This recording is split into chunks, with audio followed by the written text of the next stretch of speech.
Hey everyone, welcome to my little Builder Boss mini-series. I'm Klloo, and if you don't know what this is, it's essentially a giant command block build to overhaul vanilla Minecraft and add a bunch of RPG elements to the game. So along with that, I've been designing a few bosses. Overall, I want to add 12 to the game. So far I've built 3. We went over one last time. It was a pack of 3 wolves. This time we'll go over another one, and then in the next video we'll check out the third. And then I'll go back to building. Takes a little bit to obviously set them up. One big change between this and the last one though is I've updated the timer mechanism. So previously I had all the boss abilities and the basic abilities that a mob would have on the same timers, as well as any adds in the boss fight. So what this meant is at any certain interval, the same set of abilities would always trigger. So i.e. boss's ability 1, mob ability 1, and then add ability 1. I've gone ahead and separated that. So the boss abilities are on their separate timer, and that way there's a bit more variation to the fight and it feels a bit better overall. But we'll get into today's boss. So each boss has a special summon mechanism that you need to go out and name a certain entity. In this case, we need to name a villager, and we're going to be naming him Chosen Disciple. Ooh, capitalized. Stickler for capitalization. So if we go ahead and name him, it actually won't work. And that's because not only do you have to find a villager, you need to find specifically a librarian. So if we go ahead and give him his job, he dies unfortunately and gives rise to our great rune carver. Disciple, give me life with a little text, and he's already starting to use his abilities. So you just tried to use Siphon Essence, which essentially sacrifices a nearby villager, as it says, so the rune carver attempts to absorb the essence of a nearby villager. In fact, we just heard him go poof, and now he's got strength. So they do have quite a lot of HP. Obviously, being bosses, I've tried to fit them in between the Wither. So I think the Wither, on average, has about 400 HP, so this guy has just about that. These first 3 bosses are going to be the easier varieties, and then we'll get into some harder ones. Okay, so he's used another unique ability called Inscription. So he puts down item frames with a little bit of paper that says a few different things. So we've got Apostle, we've got Storm, and there was one over there called Entomb, and then he used his Invoke Etchings ability.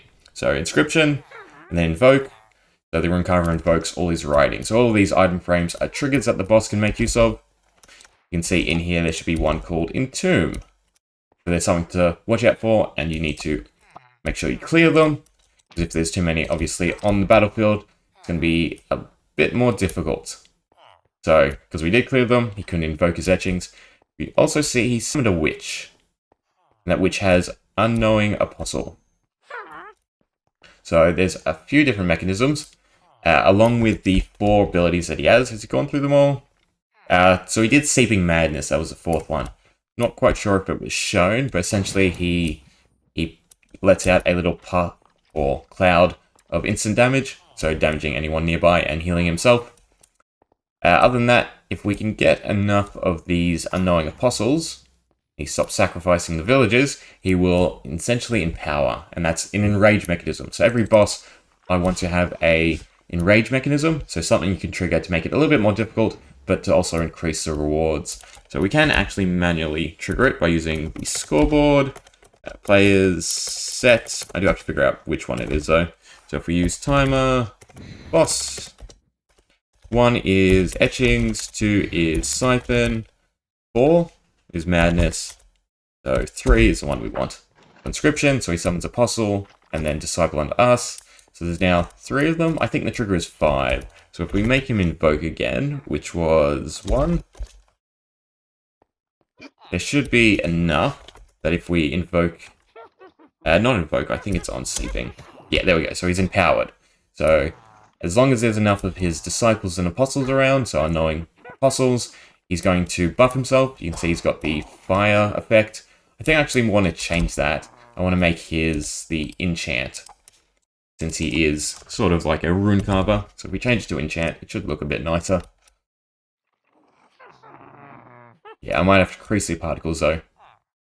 Yep, so now he's got a sword as well, which is something we get, and he's got 3 new abilities. So he's got Madman's Writing, chance runes onto everything nearby, so it's just more of the little item frame traps. So he can trigger a lot more. So a lot of storm. What else do you have? Have you used anything? Wither Away is a general Wither Skeleton ability, so it's not one we have to worry about. We can just manually do it. So he's got Chosen Disciple, which should, if we read it correctly, the Runecarver transforms one of his apostles. So it'll turn one of the villagers into a illusioner, which unfortunately isn't any. We need to evoke. Nope. One was evoke. So I think that's transforming all the villagers into witches because of the lightning. Oh well. What other ones do we have? So we've got Doomed Fate. So the Runecarver inscribes a doomed fate on anyone nearby. Essentially, where'd he go? He will do a lot of damage to anyone in a 1-block radius. So you do want to keep your distance. And essentially, that's the whole Doomed Fate. I think it's instant damage 2 or 3, so it's quite a lot. So 1, 2, we are missing 1 it looks like. Oh no, the yellow one. Where was it? Was it yellow? Chosen Disciple, Doomed Fate, and Madman's Riding are the 3 extra abilities. But if we go ahead and beat him down, we can see what he drops.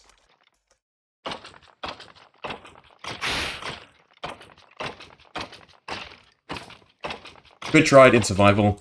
Testing wise, you definitely want to be fully geared up with potions and everything. And they are, I would say, on the more difficult side. I might end up reducing all their stats. But there is ways to get a lot better equipped through my RPG elements. You can add a lot of attributes, different things. Sort of like Kicker's Construct, if you ever played the mod.